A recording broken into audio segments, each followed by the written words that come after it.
live streaming series. Today, we're joined by Julian Megan from SARTopo, who are going to talk us through how SARTopo works, how you can use it to improve your mapping for your search and rescue operations. Now, these live streams go out on YouTube, Facebook, Twitter, and you can also get access to them through our podcast, the Bravo Zulu podcast, which is available on Google Podcasts, Spotify, Apple Podcasts, wherever you get your podcasts. So without waiting too much more, we're getting a couple of viewers coming in. As per normal, you can ask any questions in the comments. By asking a question in the comment, no matter which platform you're on, we'll see it there. I'll put up a test comment there so you can see that it's going out to everybody, and we'll gladly take your comments throughout this. So let's see if I can bring in our guest this week. Here is Julian Megan. Hi, guys. Hi. Hello. Excellent. So you guys, you're from SARTopo, but you're both involved in search and rescue yourselves. Is that right? That's correct. Yeah. Been on the Inyo County Search and Rescue team for about 10 years now. That's based in Eastern California on the kind of backside of the Sierra Nevada mountains. And that team covers the bottom of Death Valley to the top of Mount Whitney, which are the lowest and highest points in the continental US, all in one county. So we have quite a diversity of missions out there. And the hottest, would that be right? Yes, often the hottest. Yeah. And Megan, where are you in the country? I live just outside of Vail, Colorado, and so I volunteer with the Vail Mountain Rescue Group. And I'm actually relatively new to search and rescue. I've been on the team for a little over a year, but I've used the recreational version of SARTopo, CalTopo, extensively for backcountry adventures and stuff like that. So it's been really fun for me to learn to apply that in a way that, is aimed at helping the community and helping people out. And so for people who aren't familiar with SARTopo, very briefly, it's a web-based mapping tool, just as a high-level piece. Can you give a bit of its background? It came out of recreational use, is that right? Actually, it originally started for SAR. Okay. Yeah, so Matt Jacobs is the founder, and he is really active in the California search and rescue community. And he saw this need to be able specifically to correlate different types of maps, so to be able to see where you're at and where you need to be on a topo map, on a trails map, on a satellite imagery. And he wanted to be able to, compare all those together. And so really this grew out of that need, something he saw that was missing in the search and rescue community. And it just kind of grown from there. Very good. So what is SARTopo? Tell me a little bit about it. So SARTopo, like you were saying, it's a digital mapping platform.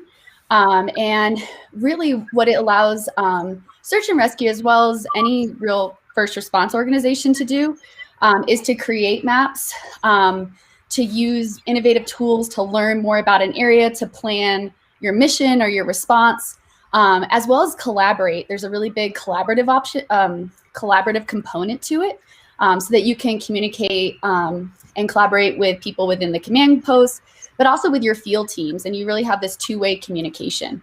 So that's one of the really big components of it and kind of what sets it apart for first response. Okay, excellent. So who does use it? I mean, I'm familiar with it from the search and rescue use, but I believe you've got some wildfire sort of firefighters and stuff using it now as well. Oh yeah, we saw with the fires in California this year, we saw a huge increase in traffic and people using it to get information out, to the public, as well as to collaborate between, a wildfire, especially a large one's going to involve multiple agencies. And so just using that to coordinate these really complex and complicated, efforts, both in terms of response as well as, evacuation and coordinating large groups of people. So describe to me what happens with with the difference. So in search and rescue, I understand that people are looking for an object or a person or whatever that is. What are they doing in the software for wildfire? They're mapping the boundaries of the fire or assets or where they're going to take action. What happens? Well, we did add a number of layers this year to just help with detection. So we've got, just taking a look at it, our fire activity in our GOES 17 live fire detection can just help with looking at the progression of the fire as it's moving across on a large scale. But you can also use it. We added a structures overlay because what we were noticing is, when you've got these door-to-door evacuations, they want to know, how many actual buildings are there in the area. So we've got this overlay now that can help with coordinating those types of large efforts. So it really just depends on what stage you're at. And we did see it used in a number of different ways. Julie, if you have any specific examples that you can think of.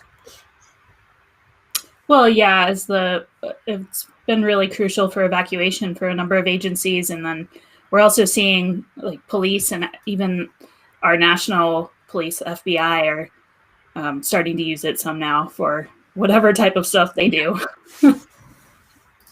Excellent. There's a comment in here from I'm trying to read the username. He's a steady pacer. We got that right. We've subscribed to SARTopo ourselves. Fantastic, effective tool to share maps. ATES terrain mapping files show up. Well, I can put that on screen here. Look, perfect. Question in from Joe McGill. Is this available for first responders or will it be available for hunters outdoorsmen? Yes, SARTopo is the platform that is specifically for first response.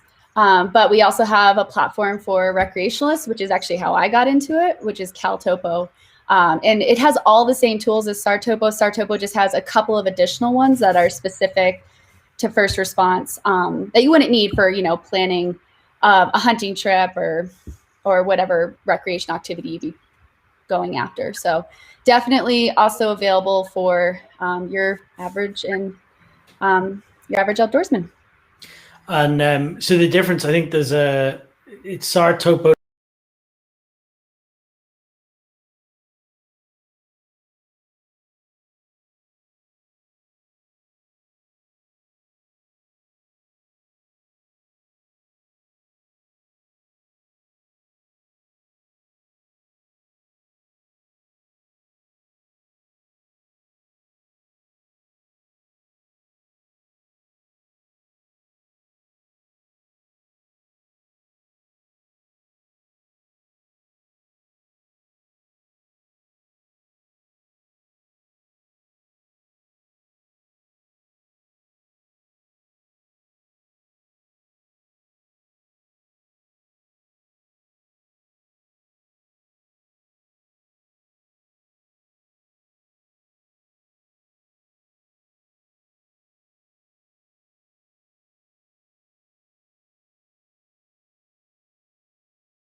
I turn off the helicopter tracks.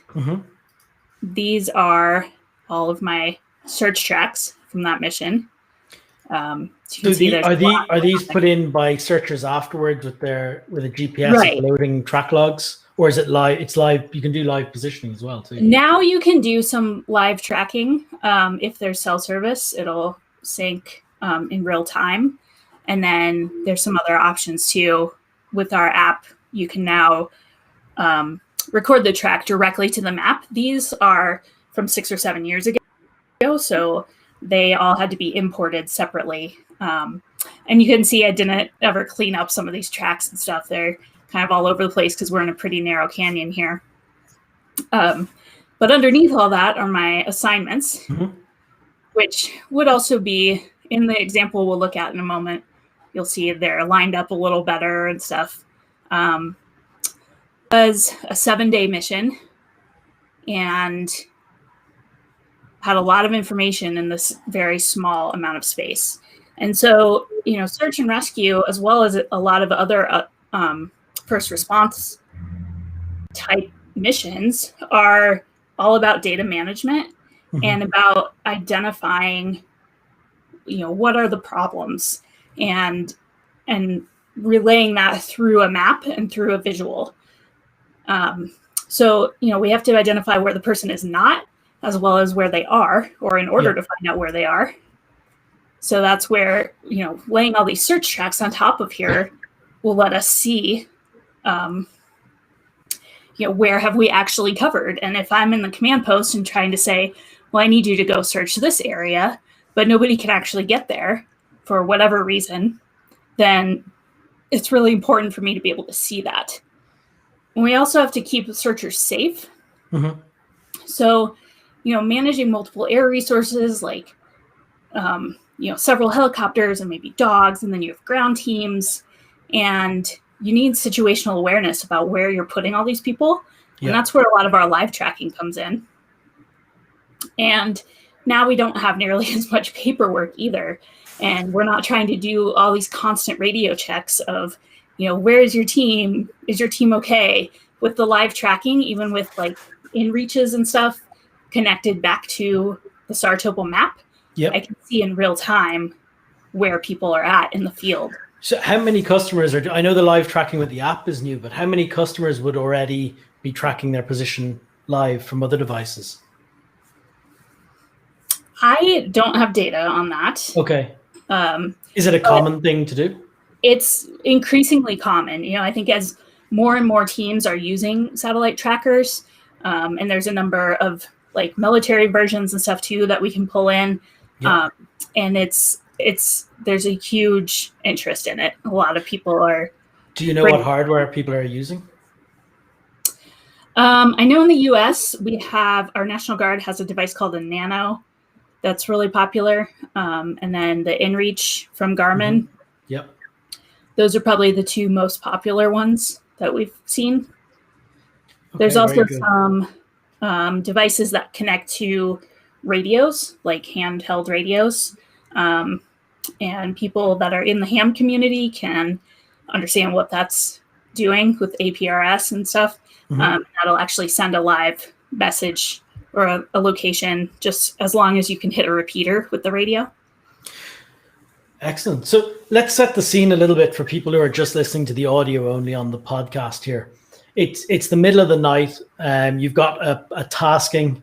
It's a stormy night. You're going out to look for this person who's been reported missing. And do you set up a command post somewhere? Is that what you would normally do in your teams? Yeah, I mean, our teams have kind of a set process. On this team in Inyo, we have this location. Many of our missions are on this particular mountain, on Mount Whitney. And then we have kind of a standard command post at the closest airport to that. We have a little hut there, and then other huts in the area, or, sometimes with SARTopo, someone actually might be at home planning the mission. Sure. I've had a radio at my kitchen table and SARTopo open, and I've managed entire searches and missions from my kitchen table. So what's the first thing to do before anyone's even on the ground? What are you planning? What are you doing in SARTopo? Yeah, so let's look at another map here. So this is a kind of theoretical search that we created just for this. You can see we picked a place that neither of us have been to, so we can demonstrate some of the power of using SARTopo to find out information about the terrain that's out there here. So visually on the screen I'm looking at, I can see this is where a lost person would be. It's a map with a red marker showing me, okay, this is the last known location of the person. Mm-hmm. Yep. So we have our IPP labeled, our initial planning point labeled on the map there.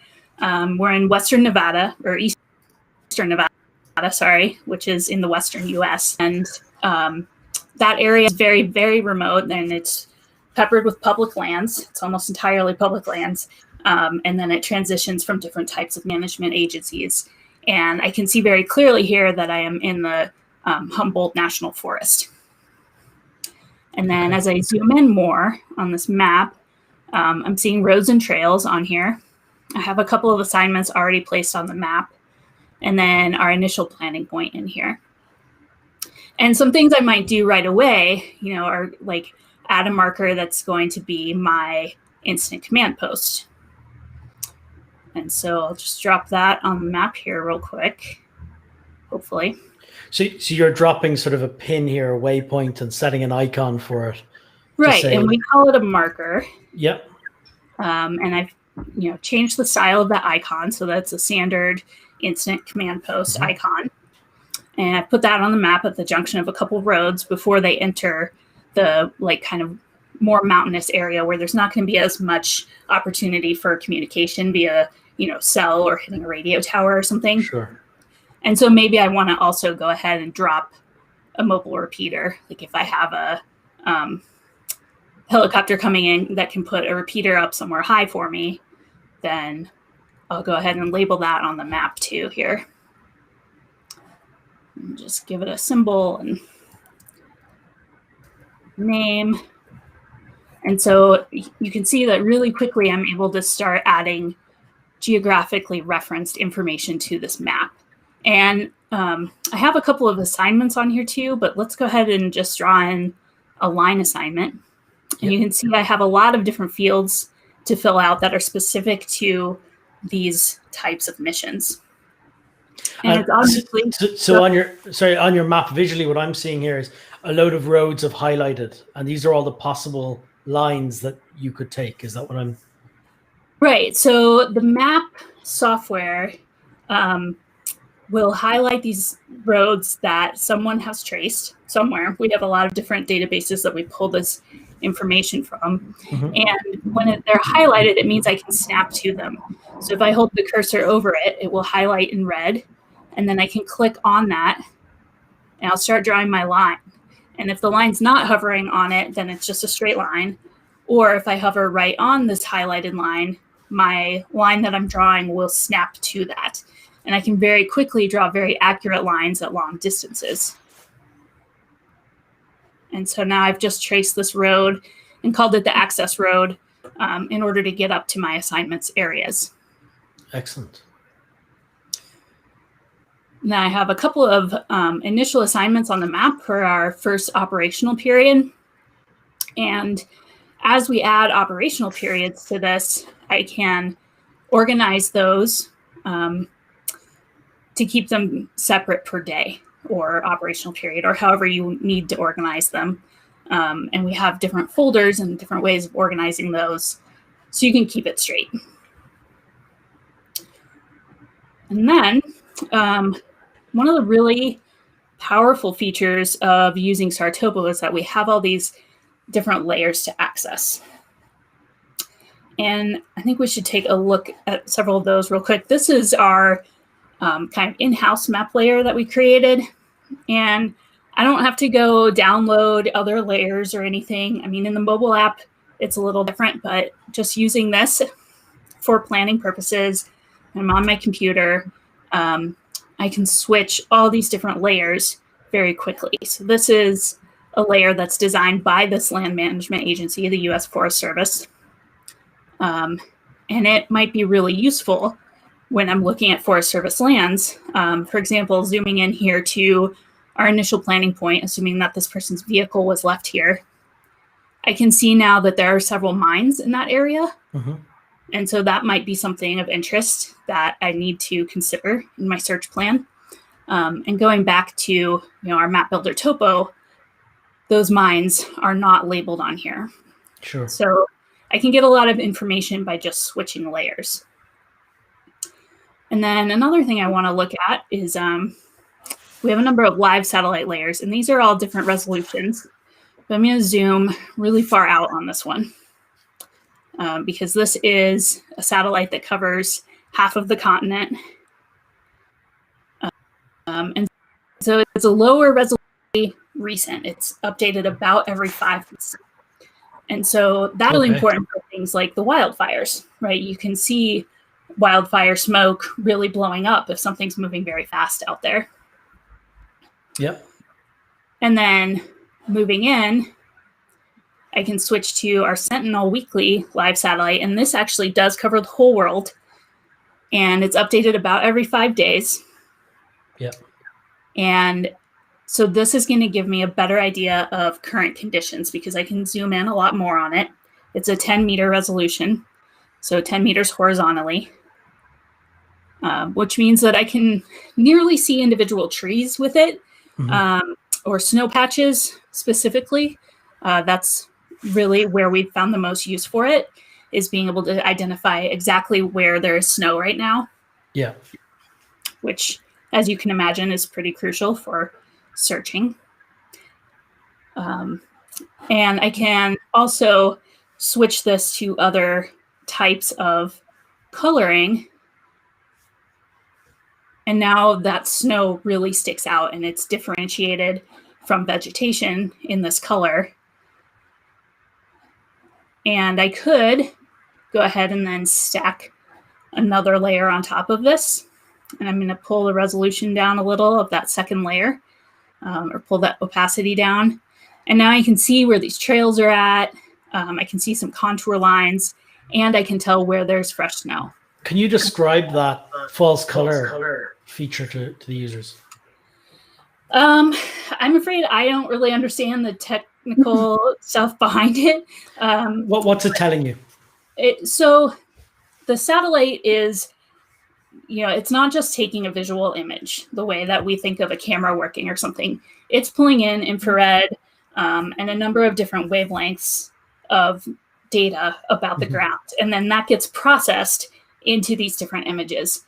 And so, I find that you just have to kind of play with them to understand what each of them is trying to do and what different information it'll tell you. The red one is really good for vegetation versus water.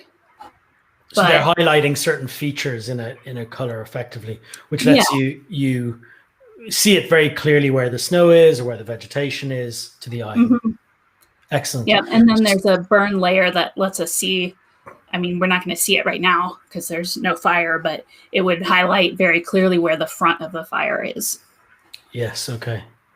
So what's fascinating about SARTopo, obviously, for people who aren't too familiar with mapping, is normally people are familiar with maps where they're just drawing freehand areas on them. So they're drawing polygons or they're drawing lines, or they're just freehand drawing. Whereas SARTopo is actually picking up the features underneath in the map, in the vector files, I assume, which is the actual road, and you're able to use that feature to create your areas or your lines.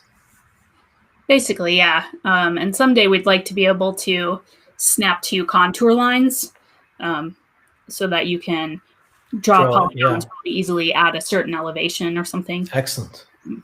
Well, so you've now sort of drawn out your search areas here. I can see it's a ridge line you've selected, and a river and maybe a gully and some other valleys. If you were now to assign those to teams, what does that look like? Right. So there's a few different strategies we've got here. So first of all, you can see some of my assignments here have a number as well as a letter. I'm using the letters to designate what the assignment area is. And then the number would be the team number that I've assigned to it for that day. So if I'm in operational period 2 and I have 3 or 4 or 5 teams going out, I'm going to say, 201, 202, 203, and give those each to one of these assignments on the map. And putting it right there in the title lets me know who is assigned to that at that time. And now we have some limited resources in how to actually bring in the individuals and say who are those people that's on that team 203 that's going out to assignment AC.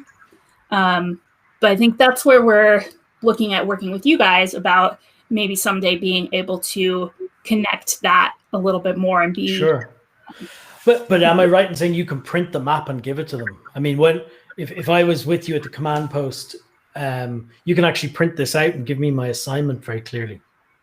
Yes, and with the app, I can just have you open the whole map in there, and then when you're in the field and you say, well, we're done with assignment 203 or AC, then I can say, okay, please go to AE and help the team finish that area. And you already have all that information, and you don't need another. And that works offline as well, doesn't it? I think? Yes. Yeah. And can you show a printed map? Is that possible here for people to see? Megan will show it in just a moment. Oh yeah, perfect. Yeah, I'll just go ahead and turn on all these different things that I've added in here. So, I drew in, our missing person's whole planned hunting area. And then we have a clue that was found. We'll zoom back in on that up here on this ridge. And that kind of drove where our search assignments for the next day were created at. And so there's a lot of different things to add here. Also I've marked some very dangerous areas. If we turn on this slope angle shading, this is going to show me where the steepest areas are that we have out here. I'll turn off this so we can see that a little better. So I was able to identify areas where there maybe cliffs and stuff where I'm concerned about either our missing person maybe got injured there, but also I could potentially injure a searcher if I send them there. So I want to know about that. And then I have added some landing zones, and I was able to actually find those with a map. Let me turn off some of this other stuff so we can see better here. And turn off this. And then what I was able to do is create a custom overlay. And what this did was I chose areas that are, come on, open. So I could choose what slope I wanted. So 0 to 5 degrees were what I picked for this. And then canopy cover and keep it really low. And then I add the rule to it. And when I turn on this custom layer, it shows me what those areas are. And then if I compare that to, say, one of the more live or more better resolution aerial images, I can zoom in really close and see if there is vegetation there that didn't show up in my canopy layer or something, and really see, be able to confirm that, okay, yes, I can probably send a helicopter there. Excellent. So towards, I might be jumping ahead here, but towards the end of the incident, or, you're ending up with this entire picture of geographically what's happened, where everything was, where everyone went, where you haven't covered yet. Right. So if we go back to this real search, and you can see again kind of where all of our tracks were. It's all in there. And then if you want to, we can switch over to Megan's screen. She can talk about some of the other kind of wrapping up the mission or sharing the mission sort of stuff. Oh, yeah. Perfect. Okay. So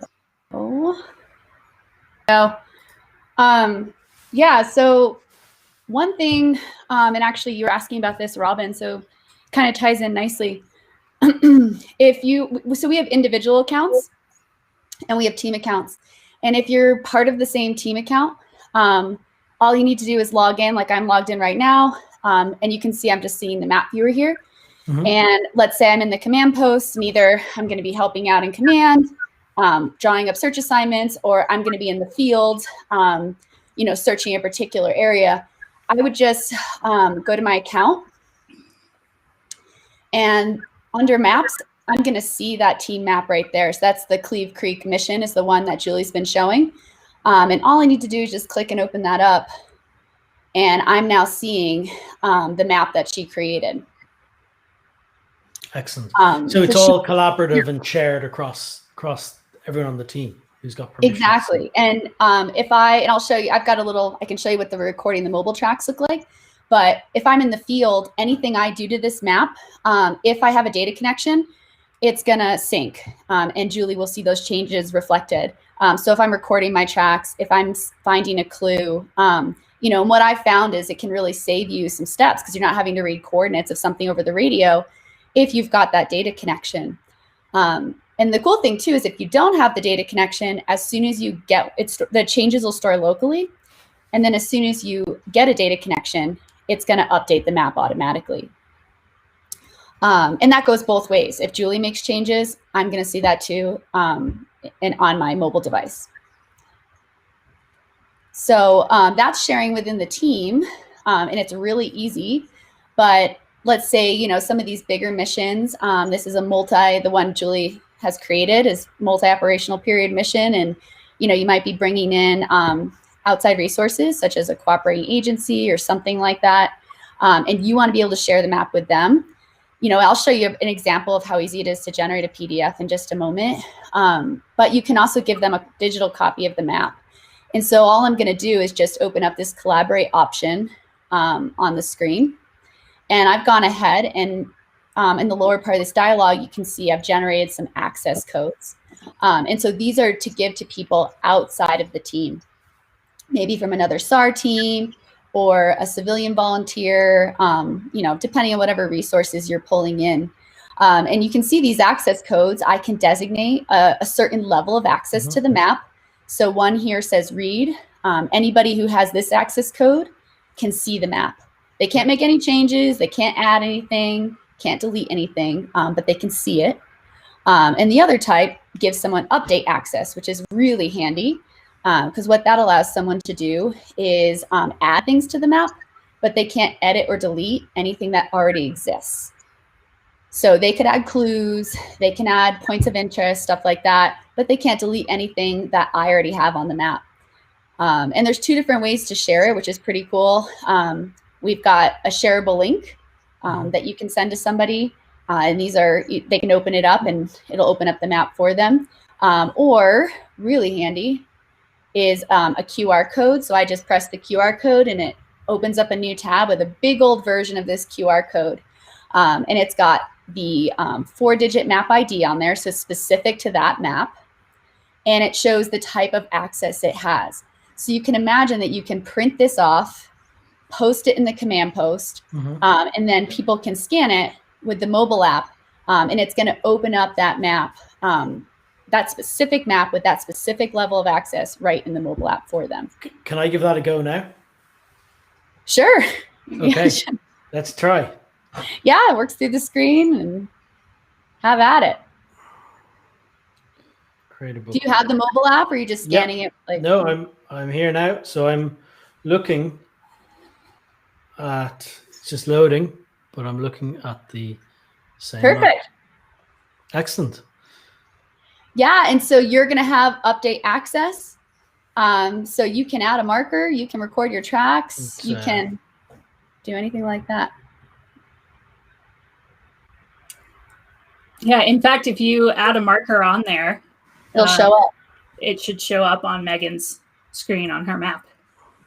Yeah, have at it. Okay, so I'm going to add this marker just to the west of the search area. All right. How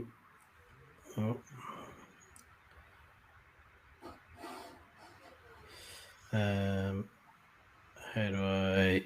Oh, I've done it at GPS. That's not right. Oops. No. I mean, we could zoom out really, really far. Okay, he'll show up in the left sidebar. Oh yeah. Okay. Okay, I'm back. So on the left side, so I hit the bottom right, marker. I just tap on the map. Oh yeah, okay, perfect. Add marker. Okay, it should appear just on the left, on the west side there. There you go. Hello. Yeah, we can see it right here. Excellent. So there's a question in here from Michael Williams. He is asking, can the location tracking from GoTenna technology be made Connect? Potentially. I'm not familiar with GoTenna. Are you, Julie? No, I'm not. But probably. Yeah, it would just depend on how it's set up. That's something you support. So it sounds like, yeah, go to SARTopo.com, drop the guys an email. Or just help@caltopo.com will go right to us, and we can look into it. Perfect. But a lot of these other types of, if it's able to give you a report position and location, it's possible to add it to the map, which is pretty cool. And actually, I do have an example, if we want to take a look at that, of what it looks like. So I've just got a little screen recording here. And so I don't know how well videos go, but we can give it a go, I guess. Let's try. Yeah, so what you're seeing here, this is just something Julie and I did one day when we were making some documentation. But what you're seeing, and I'm turning the app tracks, or Julie's turning the app tracks on and off here. The green and orange lines are the mobile app recording tracks. And this is a scene from the computer. So you can actually see those lines in real time showing the tracks being recorded, because both the cell phone that's recording the tracks and the computer you're viewing it on have a data connection. The dots that you're seeing, so every now and then when Julie turns off the app tracks, and I'll play it again. So when she turns off those green and orange lines, you can also see that we have position being reported. So there's the team 1 is a red dot, team 2 is a green dot. And so that's just reporting location. It's not actually recording anything to the map. It's just reporting current position. And since this is an example of position being reported from the mobile app, because you can record tracks and report your position, it's actually updating in near real time. When you do something like a Garmin InReach, that's going to depend on how often that device reports location. So for my team, we use the Garmin InReaches, and we're a big fan because you can have that location right on the same map that you're planning and recording data on. You don't have to go into, the Garmin map share and look at it on a separate screen. It's everything in one place. But the Garmin InReach is only going to report its location for our plan every 10 minutes. So, it just depends on what device it is. But this is just showing you the two in action. Excellent. Can you show me a printed map? I think that's really powerful. I got that for you. All right. So we're back in SARTopo, so back on the web. And it's pretty, before you print a map, you can select anything that you want to appear on the map. So you just deselect anything you don't want. So for example, if we don't want other operational periods, we can deselect those.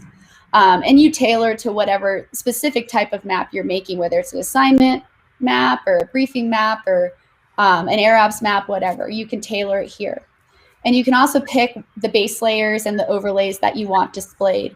And not all of them can be printed, but you can print quite a few of them and get a lot of information. When you go to the print screen, there's further settings. You can choose your print area, as well as any of these settings here, but I'm just going to show you an example. So let's say that I wanted to generate a briefing map for operational period 3. That's what we're seeing here. So you can see that on this briefing map, I've only selected to display the assignment areas for the third operational period. I've got the clue on there. I've selected my base layers, so really specific to whatever I want to convey, as well as I threw a grid on there too, so a lat long grid. So I chose some different printing specifications, and this would be like a map I could print really large and potentially put, up on the wall in the command post. But you also could print just assignment maps that you give people as a backup as well. So just your normal 8.5 by 11. Excellent. Yeah, it's a fantastic feature. I know the printing is reducing and people are going to digital apps to get the data in the field now, but it is a really cool part of this. Well, and we actually still give out paper maps just because, we do a lot of winter backcountry stuff, and, phones can die in the cold, and having that backup is huge. Yeah, absolutely. And, you guys, you're into proper backcountry. There's only a couple of countries in the world where you get proper backcountry, and, we're regularly people missing, as in it's recreational, a recreational piece to go off into real backcountry. It's fairly unique, I think, to North America, in terms of the scale of it that goes on. Australia too, I guess, see a lot, but yeah, it's so amazing. Certainly, you go over here to Ireland, and we do have backcountry, but it's not at this scale in any sense that people can go missing over such vast distances. People still find ways to oh yeah, they're absolutely missing. It's just in a smaller pool area. True. I guess I think people our command posts might not be as remote, would be a way I would describe it. There's still a lot of area to cover, but yeah, you're not going way out into the wilderness with zero facilities in any sense. It's quite rare. Yeah. Okay. So I guess we better wrap this up. We said we'd finish by discussing some of the stuff that D4H was hoping to work on with SARTopo. I know some of the stuff that we get asked all the time by people who use both products is authentication, that it's possible to just sign into SARTopo with your D4H account. I believe that's in the works in some form. It should be sometime, hopefully 2021. We might see something like that. Map archiving. So as of today, I don't know if you've got your screen shared. Could you just show where you export a KML map, just so people see? So export, and there's the option KML or GeoJSON. So both of those files you can download and then upload and attach to your incident in D4H incident reporting or your training exercise. And yeah, you can see there's lots of options here for exporting and what you want to include. So it's possible to do that today, is download your map and export it across. Possibly in the future, we might look at the ability to automate that. So it would attach to the incident directly in D4H as an archive of it. But today you can download the KML file or the GeoJSON file and upload as attachment to your D4H incident. And then finally, I think there's also been some discussions on the ability to import in your SARTopo map into D4H incident management. So that is where your GIS kind of crew and your incident command team or your mapping specialists are working on that map layer and pulling in a read-only view into the incident command system, so the other divisions can see it overlaid with other sort of information coming from a larger scale incident. And I think we get asked for that all the time as well. So all the paperwork of the ICS system can integrate directly with SARTopo. So these are all the things we're discussing. They come from people requesting them again and again and again, and we eventually see that there's huge demand there for something, and it tends to get built. So it's fantastic working with a company like SARTopo and being able to do these things. I think we've covered all the questions. Is there anything else you guys would like to add before we wrap up? Well, one thing I'd just like to highlight is we've added some new features such as events and enterprise accounts, but going forward, we are focusing on our international map coverage. So really building out the global elevation data and map builder coverage with the goal that the website as well as the mobile app will support elevation. So that includes that slope angle shading that Julie showed earlier, and map builder and aerial imagery globally, including the ability to have offline downloads of those map layers. So we're really increasing that because we've got teams in Norway, Ireland, Canada. We're really expanding internationally. Excellent. If I was to give you a feature request, it's something to do with projecting out cell phone signal, and maybe you do this already. I think you do part of it with a mast tower. If you're told an angle and a cell angle and strength in some form, and seeing how slopes would interact with the signal and what tower you're picking up and where they could be. That's definitely a piece I come across all the time. Listen, that's fantastic. Oh, sorry. With existing features, there are ways to kind of work through that with combining a couple things, and that like DEM shading layer that I created for the landing zone areas. You can use something very similar and kind of figure that out. To work it out. Okay. Yeah, our view shed analysis is really handy for that. That's where I'd seen some feature on it and was thinking, I wonder can it be used for that. Excellent. Oh, yeah. Is it another question is there ability to import geo-referenced photos to become layers? Soon. Not yet. Well, to become layers, yes. Sorry, I was thinking it's geo-referenced, yeah. Yeah, so you can add a photo or a PDF as a layer map sort of thing. What we're adding very soon is the ability to attach a photo to a waypoint and store that. Excellent. From the mobile app? Yeah. Brilliant. And the geo-referenced, if it's a geo-referenced PDF or it can be like a JPEG or something like that, you can add that in as a map sheet. So that's really helpful for local data, and that's a great option internationally. To import it in yourself, you do need to have a pro desktop or team account. But if you have one of those accounts, you can import it in and save it to the team account, and then anyone on the team can access that. So I've got that for my team for a bunch of local data that we use regularly. That's not available on any base layer. So there's some really good options for customization. Excellent. Listen, thank you to both of you. It sounds like there'll be lots of interest after this in SARTopo. It's sartopo.com. It's on the screen there. And I'm sure if people email, they'll hear from you guys. Oh, yeah. Right. Thanks. Thanks very much. All right. Thanks, Robin. Thank you, Robin. Bye-bye. Thank you, everyone.